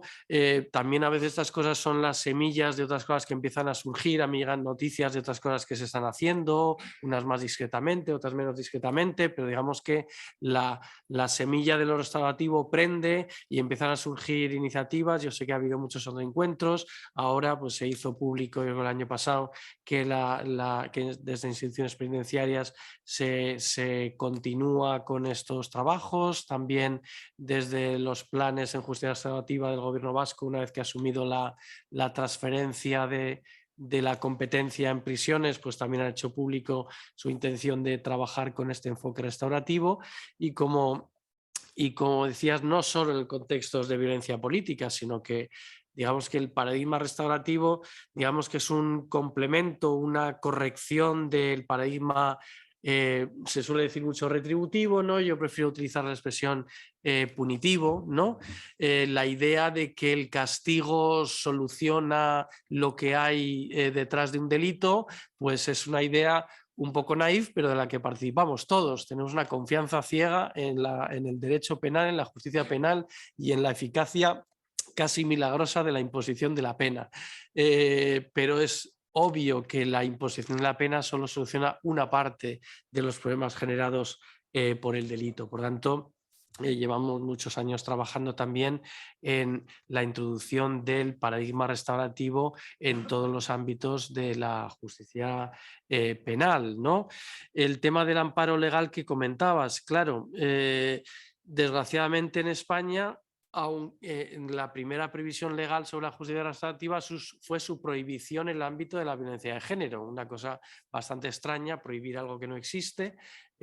No, después se introdujo otra previsión en el Código Penal, en el Estatuto de la Víctima se prevén los servicios de justicia restaurativa como necesaria transposición de la Directiva Europea sobre la materia, pero no tenemos todavía un marco procesal que incentive, garantice, ponga límites o invierta en justicia restaurativa. Por tanto, va todo un poco de la mano de la voluntariedad y de la buena intención, y seguimos hablando 15 años después del primero de experiencias piloto, ¿no? Que es un poco casi hasta cómico, ¿no? Pero estamos ahí. Muchas gracias. Y bueno, ya que he lanzado esa pregunta, me gustaría que Rosa y Fernando pudieran responder, y ya tenemos alguna pregunta aquí, así que os ruego que brevedad para que podamos pasar también al público. Gracias, Fernando. Sí, bueno, en primer lugar me parece estupendo este debate necesario y sumamente importante las reflexiones y preguntas que ustedes han hecho, ¿no? La experiencia comparativa. En efecto, el fondo que proponemos, y lo acabo de reabrir justamente, insiste mucho no solo en la asignación presupuestaria y en el capítulo que debe tener a nivel de presupuesto público, sino también en la capacidad de los donativos y en el ejercicio de también el reclamo civil a los perpetradores, porque también es sumamente importante, y solo en caso de que estos perpetradores no puedan, entonces operaría el fondo de manera sustitutiva. Y ese fondo se va a nutrir, necesariamente tiene que hacerlo así, con la recuperación de los activos robados. Fíjense ustedes que este es un capítulo sumamente importante. Se estima que hubo un desvío de más de 300.000 millones de dólares. Y es una afirmación oficial dicha por los exministros de la Economía del gobierno de Chávez. Y dicen, bueno, no hay manera, eso no está documentado, no se sabe dónde está ese dinero. Pero sí se ha logrado documentar a través de Transparencia Venezuela, que ha hecho en esto un trabajo extraordinario, que ya hay identificados unos 52.000 millones de dólares en distintos juicios en diferentes países, particularmente y mayoritariamente en los Estados Unidos, pero que están detenidos allí y sin la participación oficial, al menos no ha sido así desde el punto de vista forense, de Venezuela como país víctima dentro de esos juicios. Entonces, eso está en un limbo y no hay todavía capacidad jurídica para efectuar el reclamo y la adjudicación a Venezuela, ¿no? Y eso por las circunstancias que estamos viviendo de una dualidad estatal. Tenemos dos gobiernos, uno en el exilio, y no, bueno, el presidente interino está en el país, pero sus componentes y sus aliados, la mayoría está en el exilio, y que no ejerce actividades propias de gobierno como tal, ¿no? Y otro que es el gobierno material, inconstitucional, y que tiene en sus manos pues la capacidad de movilizar cuentas, etcétera, etcétera. Entonces, ese dualismo no ha sido resuelto y lo más grave es que se ha perdido la oportunidad de haber participado en los juicios. ¿Okay? Y ahora que hablamos de los juicios, me parece muy importante responder a un interrogante de Xavier que me pareció sumamente importante. Por supuesto que en nuestros trabajos no incurrimos en el fetichismo de la pena y el fetichismo del derecho penal, ¿no? Pero sí nos parece muy importante el valor forense que aportan los juicios, ¿no? Y nos apoyamos en la experiencia de Nuremberg, la experiencia de Tokio, la experiencia de los juicios de Frankfurt, la experiencia del juicio a Eichmann y muchísimos otros juicios, donde lo importante no es tanto el castigo que se va a imponer, sino la documentación y la fijación de las pruebas. De tal manera que cuando enflaquece o desfallece la memoria cultural, ahí está el documento. Cuando el negacionismo quiere operar, aquí está el documento, aquí está la prueba y esto pasó. Y está documentado desde el punto de vista forense, con criterios exigentes de prueba, con honestidad, con imparcialidad, etcétera, etcétera. Entonces, ese es el valor que le asignamos, más allá de la pena que sea rigurosa, o que sea extrema, o que sea equivalente al daño perpetrado, ¿no? Y por último, la pregunta que también nos lanzó la profesora, en el sentido de qué va a pasar con respecto al petróleo de Venezuela y las circunstancias que estamos viviendo. Bueno, ya hemos visto que la guerra ha hecho que la invasión, la guerra de agresión que ha iniciado Rusia contra Ucrania, ha generado algunos cambios coyunturales en el tema de la relación de Venezuela con el mundo.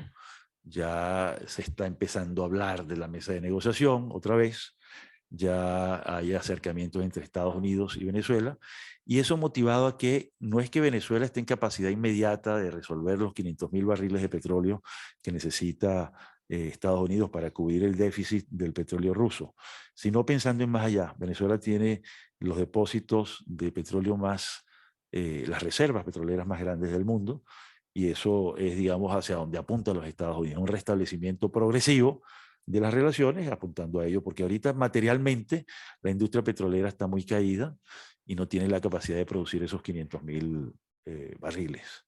De tal manera, pues, que sí ha ayudado esta guerra, lamentablemente. Es una circunstancia trágica, terrible, pero ahí está presente, pues, las políticas internacionales de los países se basan en intereses y en necesidades concretas y más allá de muchas veces de los criterios morales, ¿no? Esto no quiere decir que se hayan abandonado, al contrario. Ayer en las sanciones nuevas que se impusieron a los oligarcas rusos, se hablaba que la base de ello era la ley Magnitsky de los Estados Unidos. Entonces ya no es un tema netamente de orden militar o de orden exclusivamente político, sino que estamos ya en el tema de los valores, superando o por lo menos equiparándose el tema de los valores con el tema también de los intereses pecuniarios y de otra naturaleza. Bueno, creo que traté de responder. Muchas gracias. Gracias. Carlos Brito creo que quería aportar algo a esta cuestión. Y ahora pasamos a una pregunta que ha entrado por el chat. Muchas gracias, profesora Conde. Bueno, es realmente una pregunta directamente a Rosa, porque ya que la tengo del frente, quiero aprovechar esta oportunidad. Y además, como está hablando ya el profesor Echavarría, Rosa no puede evitar verla, que asentía cuando el profesor indicaba, por ejemplo, qué se buscaba en esos juicios y en esos encuentros restaurativos que hacían y qué buscaba la víctima realmente en ver, en este caso, a los terroristas, más allá del juicio. Entonces, me gustaría, desde tu postura, lo que has dicho además, lo que has indicado, ¿qué es para ti el perdón y qué buscas tú realmente en estos encuentros restaurativos y por qué promueves desde tu posición como víctima, que es bastante importante porque hay que tener mucho valor para enfrentarse a todo lo que ocurre en Venezuela, desde tu postura, pero qué significa, qué buscas tú con estos encuentros restaurativos y de qué forma pueden ayudar a la restauración y la convivencia en el Estado venezolano?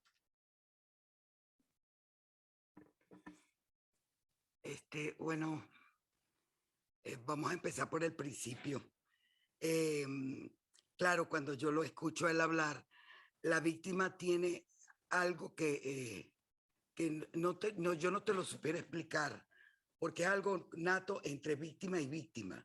Tanto es así que nosotros las víctimas muchas veces no nos hablamos, pero con nada más con vernos el rostro sabemos lo que queremos y lo que estamos hablando.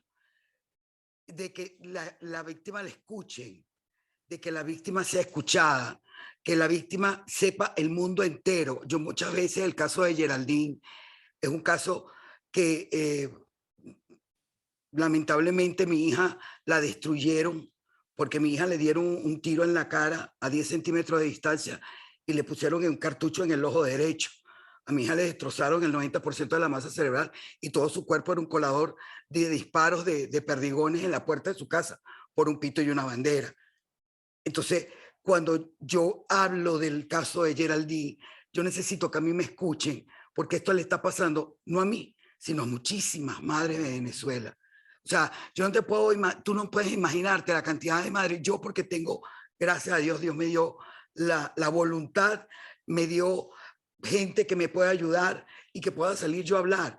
Pero hay millares y millares de personas allá en Venezuela, madres en Venezuela, que no pueden levantar la voz y le destrozan la vida. Hay madres que en su casa le mataron entrando uno de los organismos como el CONAT o estos señores que entran a disparar a la casa y le mataron a sus 5 hijos y a 2 nietos delante de ella. Y esa señora trata de hablar y trata de expresar. Esas son las cosas que nosotros queremos oír. Eso son lo que, cuando tú hablas, cuando tú dices lo que a ti te pasó es muy importante. Aparte que eso es lo que te ayuda a ti a drenar y a seguir hablando de todos los casos que ha pasado. No del de mío, sino de muchísimas madres que también hablo por ellas. Y el perdón, siempre lo he dicho, perdonar no significa renunciar a la justicia, pero la única manera de que yo pudiera seguir adelante, de que yo pudiera hablar, de que cuando tú sientes un dolor en el pecho y ese dolor se eliminó, más porque tú perdonaste a esa, primero me perdoné yo y después los perdoné a ellos, pero se los dije porque es por los hijos de ellos, porque tienes hijos y yo no quiero que mi país, esta división que lamentablemente surgió desde que entró Chávez a Venezuela, esa división se enmarcó tanto que mira lo que ha sucedido en Venezuela y mira todas las consecuencias que hemos tenido por darle las responsabilidades que también lo pudiste tener como ciudadano, porque aquí aprendió el ciudadano también normal, como un saber cuál es la responsabilidad que tú tienes como ciudadano para saber votar, para poder decidir y para saber lo que tú tienes ahí, lo que tú estás... Mira, es tan problemática ahorita lo que pasa en Venezuela, que hay muchísima gente que ya cuando tú ves a otra persona que le está pasando algo, no le importa. Y eso es preocupante, porque el venezolano nunca ha sido así. El venezolano siempre se ha preocupado por su amigo, por su hermano, no. Y entonces ese es el trabajo que nosotros estamos haciendo. Entonces, la víctima hace el trabajo de que sepan lo que está pasando, de que sepan lo que está sucediendo en Venezuela, y también para enseñarle al venezolano que como nosotros, como víctimas que nos mataron a los hijos, seguimos adelante. ¿Por qué tú no puedes seguir adelante? Esa es la otra función que hasta ahora yo he entendido que es lo que nos está pasando a nosotros. Pero es muy importante para nosotros que nos escuchen. Por eso es que cuando yo le escuché a él y me dijo, la víctima tiene que ser escuchada, la víctima tiene que hablar, tiene que sepa, y muy importante que sepamos la verdad. Si nosotros no sabemos la verdad, de verdad, mira, yo tengo 24 guardias nacionales que estuvieron en el asesinato de mi hija. 2 han sido juzgados. Una con la pena máxima y otro le dieron 16 años.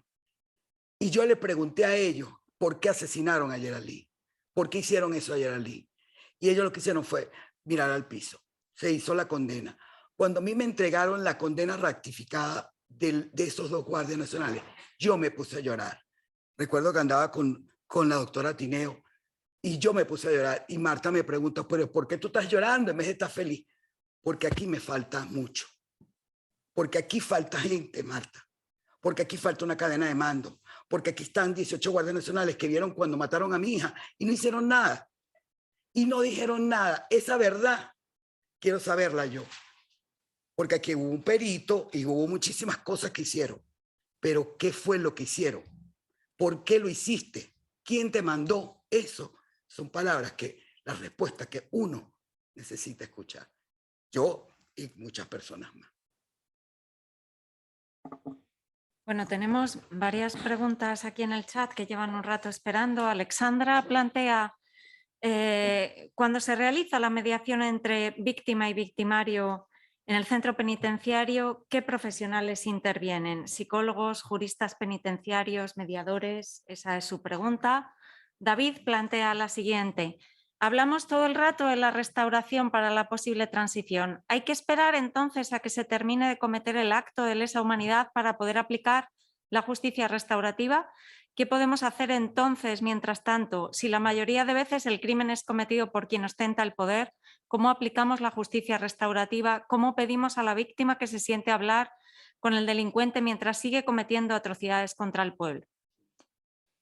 Y Lourdes plantea lo siguiente: ¿cómo dar a conocer a la sociedad la justicia restaurativa que les resulta tan desconocida y ayudar a conocer los beneficios que estos encuentros reportan, no solo a la víctima y al perpetrador, sino a la propia sociedad?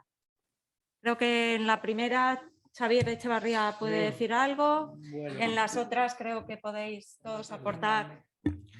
Sí, respecto a la primera, muy rápidamente, pues como decía, en las recomendaciones bibliográficas tenéis este libro de Los ojos del otro, ¿no? De la que coordinó Esther Pascual, que es la abogada y mediadora que hizo el primer trabajo durante el año 2011. Luego, después de 2011, se fue incorporando más personas al equipo, personas provenientes del trabajo social, de la psicología o del derecho, en todo caso con formación y experiencia en concreto en mediación en general, mediación penal, en justicia restaurativa.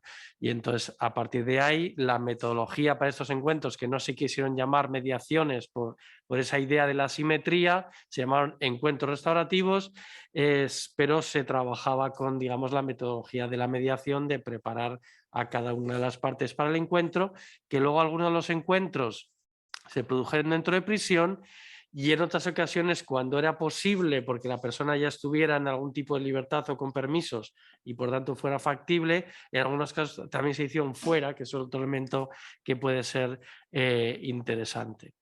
Y respecto a las otras cosas que se decían, yo sí quiero, me ha encantado oír a Rosa, ¿no? Y comprobar cómo también esas necesidades íntimas, personales, emocionales, pero también las motivaciones políticas son bastante similares. Es esta referencia de las víctimas siempre cuando deciden que aceptan a participar en esto, siempre es yo lo hago por mis hijos. Bueno, ya se me olvida. No, lo hago por los hijos, lo hago por el futuro, porque mis hijos y sus hijos tendrán que convivir y yo quiero aportar a la convivencia, ¿no? Y a la vez todas esas necesidades de preguntar, de tener verdad, de obtener respuestas, de poder expresar, todo eso se puede dar en este ámbito más individual, pero también en otros, ¿no?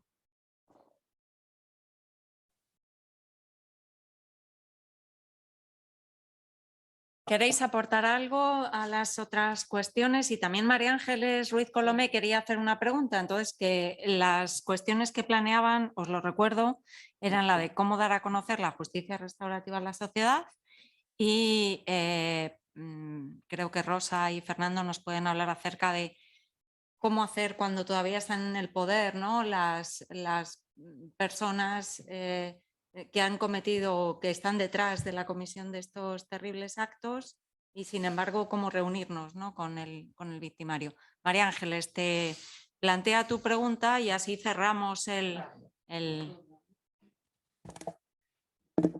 Bueno, yo soy María Ángeles Ruiz Colomé, profesora titular de Derecho Internacional de la Universidad Complutense, compañera de Elena, ya nos conocemos.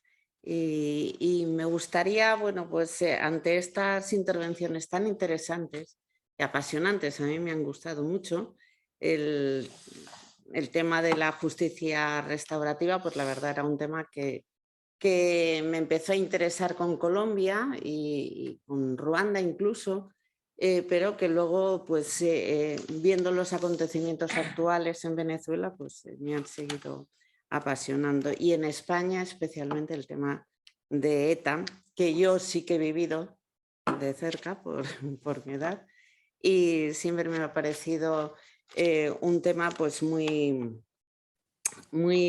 doloroso, pero también hasta cierto punto irremediable.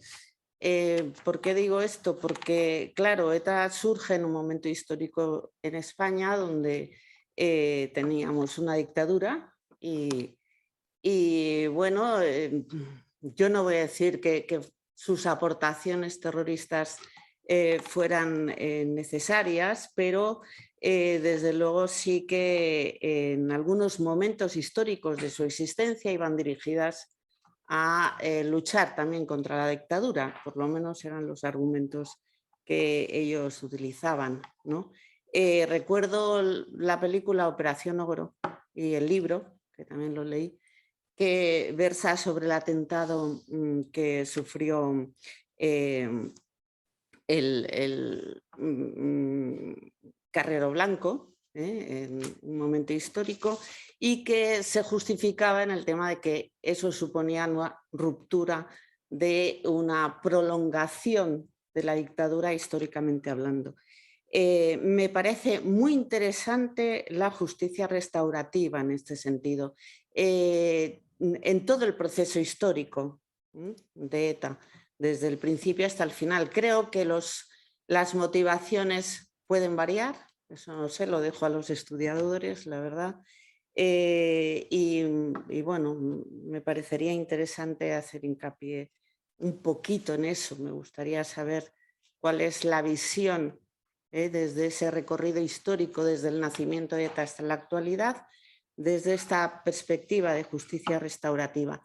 Y por otro lado, también el papel de los GAL, un grupo también terrorista que fue promovido por nuestro gobierno en aquel entonces, que ha merecido en ocasiones, como sabemos, la intervención ha merecido, bueno, o se ha discutido, se ha debatido, se ha sugerido que por qué el presidente del gobierno español en aquel momento pues, no estuviera ante la Corte Penal Internacional justamente por la creación de este grupo paramilitar que cometió sus errores también. Cuando actuó, bueno, el error fue crearlo. Entonces, yo no sé si las víctimas de los GAL tienen derecho también a una justicia restaurativa, sabiendo además que las personas que actuaron en nombre de los GAL, algunas de ellas pues fueron desde luego detenidas, procesadas y penalizadas. Y bueno, me gustaría pues también pues o considero que se puede ampliar toda esta cuestión de la justicia restaurativa a Colombia, a Lira, porque son situaciones semejantes. En relación a Venezuela, pues sí, la verdad es que es muy interesante que actualmente, que todavía el conflicto está abierto, se esté dando esta posibilidad, se esté abriendo esta puerta a la justicia restaurativa y bueno, y la misma pregunta que ha hecho Elena al principio, ¿qué pasa con los oligarcas que salieron de Venezuela con todo el dinero, con mucho dinero, que hubiera a lo mejor aliviado la situación o no? Eso no lo sé hasta qué punto, ¿no? Pero que campan por sus anchas por estados europeos y por Norteamérica. Yo conozco unos cuantos aquí en España y ellos pues se consideran ajenos a ese conflicto, ¿no? Y es más, parece que les interese que exista, ¿no? Y nada más, agradecerle su intervención y agradecerle a Elena pues la creación de este foro y de esta rueda, de esta junta sobre este tema tan interesante. Fernando. Sí, muchas gracias. Perdón. Sobre el tema, la primera pregunta acerca de si hay que esperar que ocurran los hechos para actuar. Y bueno, justamente la importancia de la justicia restaurativa, pero sobre todo acompañada de la otra cara de la moneda, que es la justicia retributiva, es lo que nos va a dar la expectativa de la prevención a futuro. Es decir, el factor disuasivo del derecho penal hay que rescatarlo y hay que ponerlo sobre la mesa como cuestión pedagógica desde el punto de vista social y político institucional para las generaciones futuras. Hemos hablado de los hijos y de los nietos, pero hay que hablar también de los nietos de nuestros nietos. Hay una experiencia reciente del último fiscal de Nuremberg, Benjamin Ferenc, que cumplió hace 3 días nada más y nada menos que 102 años. Entonces, él ha lanzado algunas palabras y siempre ha tenido presente el tema de la responsabilidad penal, etc. Y yo creo que su ejemplo, junto con el de Robert Jackson, hay que tomarlo, ¿no? Ellos fueron los grandes contribuyentes y sus equipos, por supuesto, y los jueces y los tribunales, etc. Y el esfuerzo que hicieron los aliados para generar esa memoria jurídica. Yo insisto siempre que para que no ocurra lo que pasa en Venezuela, que hay una justicia retributiva muy menoscabada, y no hay nada de justicia restaurativa, se genera un desequilibrio que termina siendo un factor de conflicto en el vecindario, en la familia, etc.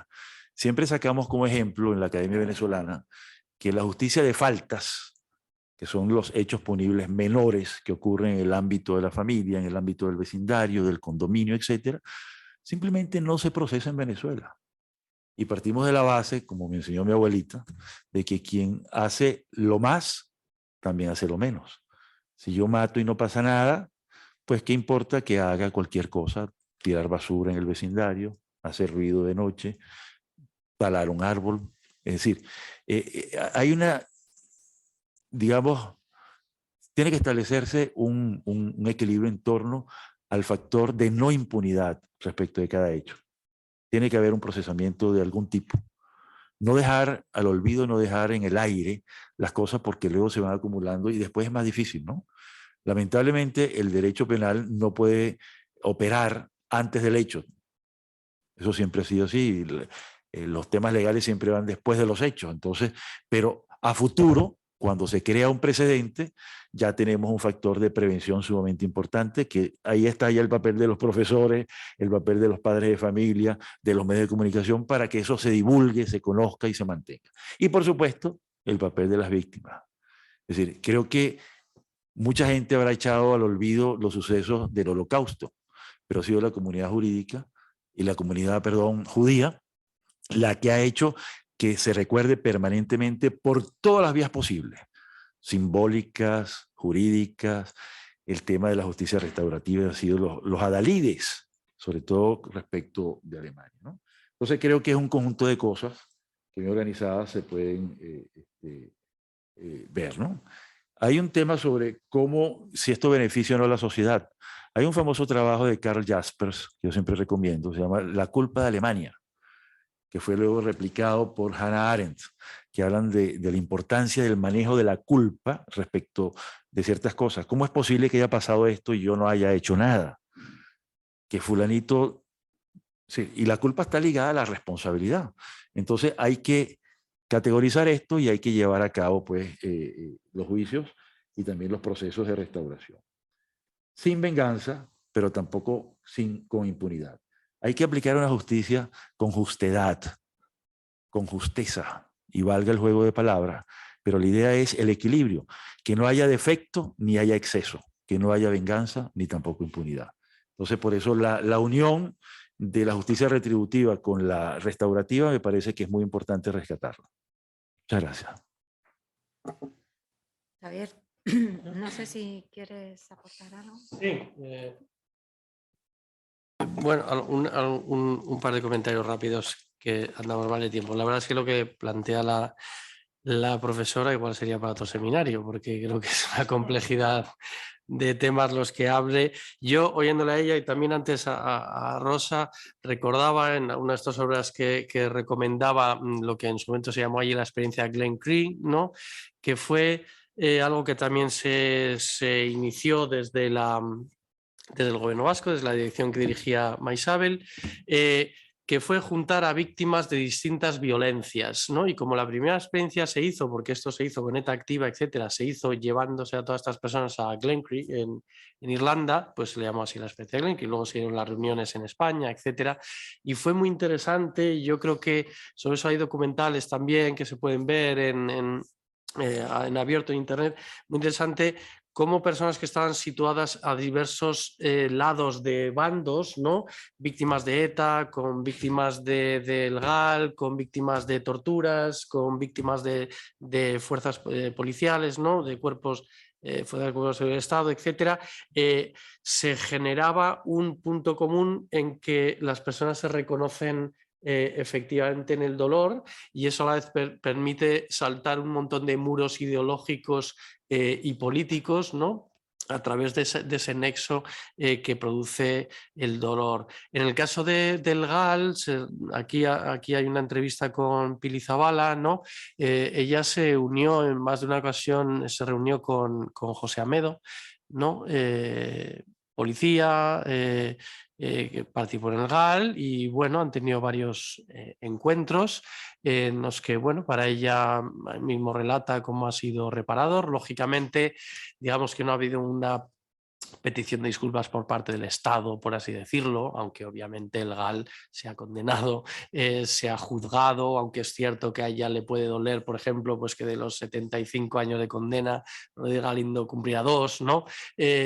Bueno, aquí hay cosas que reparar, evidentemente. Yo creo que puede ser un momento interesante. Antes hablaban de los jóvenes, es cierto, el tema, también por eso hemos organizado cosas pensando en los jóvenes, ¿no? Nos damos cuenta, no saben lo que era ETA, tenían 10 años cuando ETA cesó, nuestros alumnos de ahora, lo cual tiene sus problemas, pero tiene sus ventajas. No tienen los prejuicios que nosotros tenemos y están más abiertos a hablar de victimizaciones múltiples y multipartitas y en varias direcciones, quizás con más frescura de lo que podemos estar los que tenemos una edad en la que hemos sufrido y te ha obligado a colocarte en un bando o en otro, ¿no? Quizás España pueda estar llegando al momento en el que evidentemente ETA ha sido el último fuente de victimización terrorista importante en España, ¿no? Ha permanecido hasta el 2010, 2011, lo cual nos parece increíble, ¿no? Una sociedad como la española, pero lo cierto es que efectivamente aquí ha habido una dictadura, aquí ha habido una transición, aquí ha habido unos grupos terroristas formados desde el Estado, ¿no?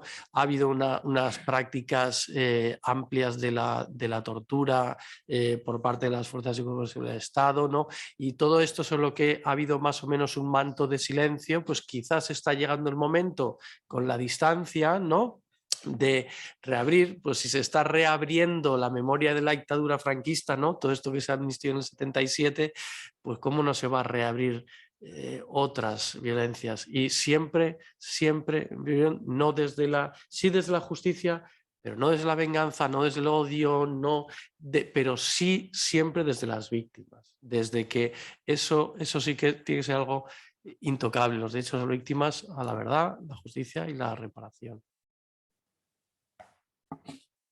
Bueno, ya para terminar tenemos esa pregunta que había lanzado Lourdes, cómo dar a conocer a la sociedad la justicia restaurativa. Yo creo que estos eventos contribuyen desde luego a dar a conocer la justicia restaurativa, pero desde luego la película Maixabel ha sido muy determinante. Yo creo que también Patria, la serie y la novela de Fernando Aramburu fue un hito comercial, pero también sirvió para restañar muchas heridas que quedaban en la sociedad española.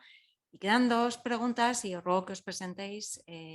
Uno de los de las personas que iba a plantear la pregunta se quería autocensurar por el tiempo, me imagino, pero le doy la palabra.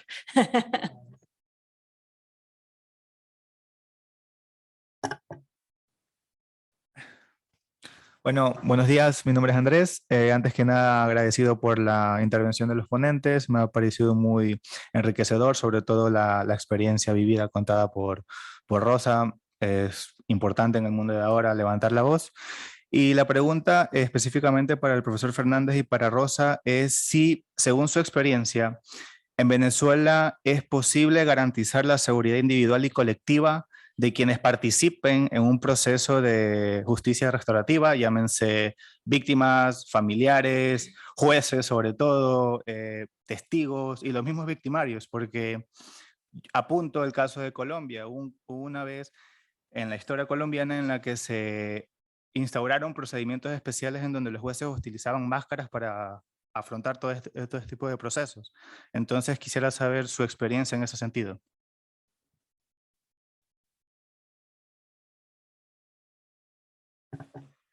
Vale, bueno, buenos días. Bueno, a mi compañero, muchas gracias por todo lo que habéis contado, ha sido bastante interesante. Mi pregunta es muy cortita, muy concreta para el profesor Echevarría, que creo que más o menos lo ha contestado antes, pero me ha quedado un poco la duda. Y es básicamente si aquí en España se están intentando promover este tipo de encuentros en otro tipo de crímenes donde hay una víctima, un victimario, más allá de las de ETA. Solamente eso. Gracias. La pregunta tiene una respuesta categórica, clara y franca. No hay ningún tipo de seguridad. Justamente en el camino veníamos hablando de gente amiga que actúa como defensores de víctimas, como defensores de derechos humanos que están siendo perseguidos por su trabajo. En el caso que estábamos comentando, tenían a víctimas militares que habían sido sojuzgados y detenidos arbitrariamente, como también militares que han fallecido y sus familiares han buscado esa ayuda. Entonces, estos defensores tienen que buscar amparo internacional, medidas cautelares de organismos como, por ejemplo, los relatores de Naciones Unidas, o en el ámbito interamericano de la Comisión o de la Corte Interamericana, y así sucesivamente, ¿no? Algunos eligen irse al exilio, otros se quedan en Venezuela y otros tienen que contratar hasta seguros para tener cubiertos los posibles gastos y contingencias de la extorsión, de la detención arbitraria, de la desaparición forzada. Hay muchos, es decir, se convierten en víctimas los defensores de derechos humanos. Por eso hay todo un movimiento respecto a ellos para incorporarlos en la lista de figuras protegidas del derecho internacional.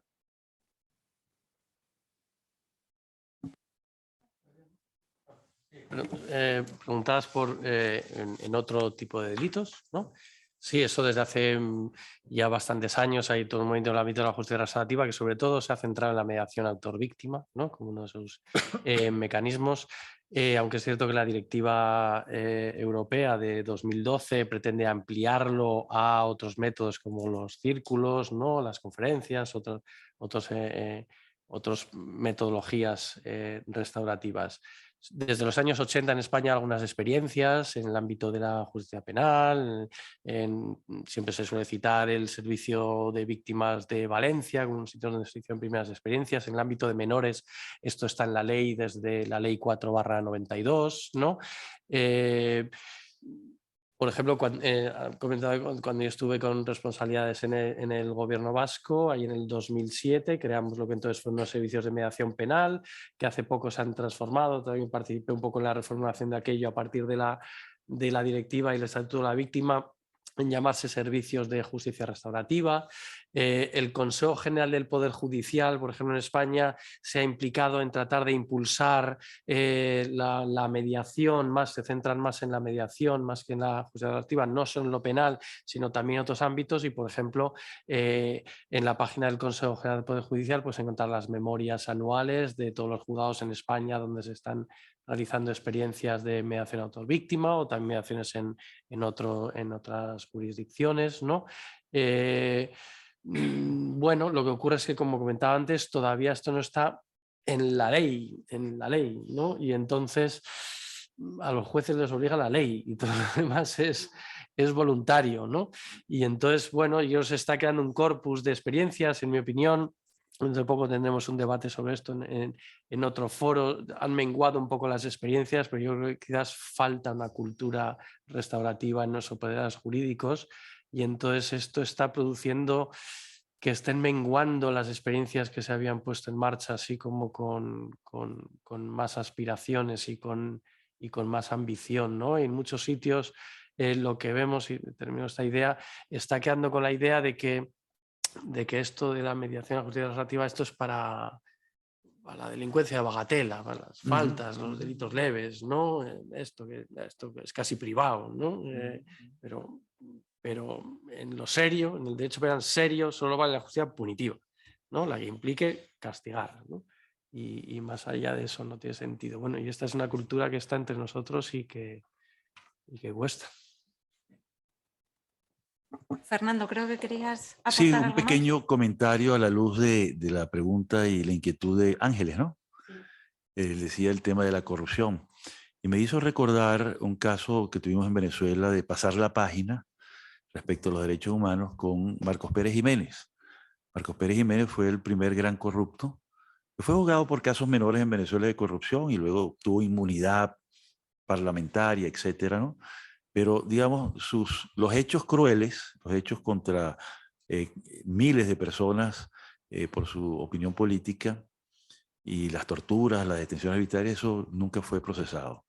Y para mucha gente, Marcos Pérez Jiménez, por no tener esa memoria jurídica que poder confrontar, es considerado un héroe todavía, ¿no? Él murió con una fortuna inmensa, vivió con una fortuna inmensa, creo que está ligado al Corte Inglés o algo así, a una gran empresa muy exitosa y muy buena, muy conocida, ¿no? Entonces, eso me genera a mí otra cuestión. ¿Qué están dispuestas las sociedades a hacer en términos de repudio a los corruptos? Que se ve que el tema de la corrupción está íntimamente vinculado pues, a la violación de derechos humanos, porque es la manera de mantener su negocio, asegurarse nuevos negocios y así sucesivamente, ¿no? Y por supuesto la impunidad. Creo que hay una reacción últimamente, por eso referí el caso de la legislación Magnitsky, ¿no? Ya hay en Europa una legislación Magnitsky también, Canadá la tiene también Japón y varios países, ¿no? pero ¿hasta qué punto la sociedad también responde a eso en términos de repudio? La mayoría de esas personas que gozan de grandes riquezas obtenidas gracias al patrimonio público y privado de las personas de un determinado país, en el caso de Venezuela, también gozan de respetabilidad y son bienvenidas y son atendidas y tienen además preeminencia social, son festejadas, pues, ¿no? Entonces, tiene que haber también una reacción de repudio. Yo creo que eso es importante y por eso la justicialidad es necesaria. Tiene que haber una justicia retributiva con la justicia restaurativa de las víctimas. Es decir, no pueden permanecer por separado. Ese es el punto de vista nuestro, ¿no? Bueno, el comentario y gracias por oírme. Gracias. Bueno, y ya, aunque podríamos hablar mucho más, toca la clausura de este tema y voy a terminar con unas palabras de un artículo, un capítulo de un libro que leí ayer de Esther Pascual, que fue la mediadora que participó en los encuentros con ETA y sus víctimas. Decía, el día que muere una persona nace una relación asimétrica, no querida ni buscada, impuesta desde el dolor más profundo, entre la familia de la víctima y el autor del crimen. Ambos a partir de ese momento se interesarán por el otro sin quererlo. Eso es interesante. Y dando un salto en sus palabras decía la esencia de la justicia restaurativa, la reparación emocional de la víctima, la responsabilización del infractor y la pacificación social. Y yo creo que eso ha quedado claro en el encuentro de hoy. Me ha gustado muchísimo participar como moderadora de esta mesa redonda sobre justicia restaurativa, en la que he aprendido muchísimo de los tres ponentes, a los que les agradezco mucho su participación y sus aportaciones tan valiosas. Y también en el capítulo de los agradecimientos, no quiero olvidarme de nadie, realmente el promotor de este evento ha sido Carlos Brito, el profesor de Derecho Penal de la Universidad Complutense, que nos acompaña y que fue el que puso en marcha esta iniciativa que le agradezco mucho y que ha decidido mantenerse un poco en la sombra y como público, aunque verdaderamente podría haber moderado esta mesa y que es también miembro del grupo de investigación. Quiero agradecer también a Paula Sosvilla, que es una alumna en prácticas que nos ha ayudado con la organización de este evento, también a Belén, por su ayuda, a Antonio, a todo el ICEI, a Mercedes Trejo, que ha llevado aquí en el ICEI toda la recopilación de los participantes y desde luego al ICEI en general, porque siempre organizan con muchísimo cuidado todos los eventos que organizamos y nos acogen de una forma pues, estupenda y acogedora en esta sala y en este lugar maravilloso. Y sin más, cierro este acto también agradeciendo a todos los participantes, tanto online, que han sido muchísimos, como también presencialmente, y a sus aportaciones, que han sido todas muy interesantes. Y espero que pronto nos volvamos a ver en otro encuentro sobre justicia restaurativa para dar a conocer sus ventajas y sus oportunidades en múltiples ámbitos. Gracias.